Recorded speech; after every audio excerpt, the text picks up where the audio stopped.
Hello viewers, আসসালামু আলাইকুম। Welcome back to my channel. তো আজকে আমি আপনাদের সঙ্গে শেয়ার করব দর্গি মাছের রেসিপি। আশা করছি এটা ফলো করলে আপনারাও তৈরি করতে পারবেন। যারা নতুন একদমই তারা কিন্তু এটা আমার রেসিপিটা দেখে একদমই তৈরি করে নিতে পারবেন। তো এখানে আমি আধা কেজি দর্গি মাছ নিয়েছি। এখানে লাগছে আমার কুচিয়ে রাখা পেঁয়াজ, আর লাগছে কাঁচামরিচ, আলু, আর হলো গিয়ে ধনেপাতা কুচি। এগুলো কিন্তু আমার লাগছে। তো একটা প্যানে আমি কিন্তু তেল ঢেলে নিচ্ছি পরিমাণ মতো। তেলটা সবার পরিমাণ মতো নেবেন। দিয়ে নিচ্ছি কুচিয়ে রাখা কাঁচা পেঁয়াজ। এবার আমি এগুলোকে হালকা করে ভেজে নেব।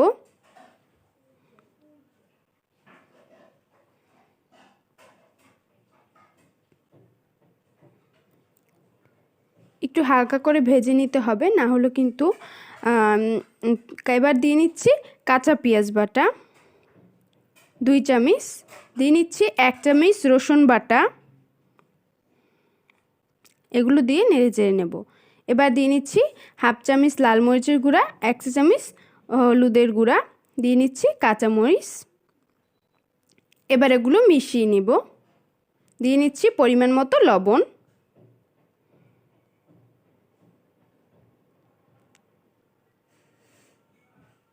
এবার মিশিয়ে নিচ্ছি।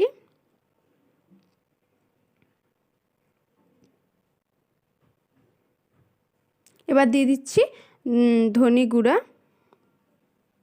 এবার দিয়ে দিচ্ছি টমেটো।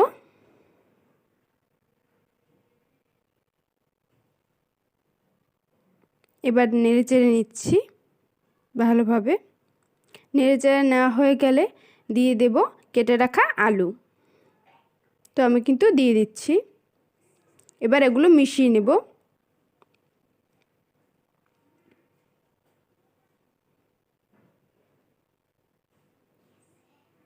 ভালোভাবে মিশিয়ে নেওয়া হয়ে গেলে এবার আমি মাছটা দিয়ে দিব। দেখতেই পাচ্ছেন আমি কিন্তু মাছটা এটার ভিতর একদম একসাথে ম্যারিনেট করে তারপর পানি দিয়ে এটাকে আমি সিদ্ধ করে নেব। দেখতে পাচ্ছেন মাছগুলো কিন্তু আমি দিয়ে দিচ্ছি। আর মাছগুলো এত পরিষ্কার হয়েছে কারণ আমি ভিনিগার দিয়ে ধুয়েছি। আপনারা চাইলে লেবুর রস দিয়েও ধুতে পারেন, তাহলে কিন্তু মাছের কোনো গন্ধ থাকবে না আর মাছটা খুব পরিষ্কার হয়ে যাবে ভালোভাবে।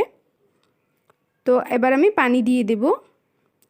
দেখতে পাচ্ছেন আমি কিন্তু 2 বাটি অর্থাৎ 2 কাপ পরিমাণ পানি দিয়ে দিচ্ছি।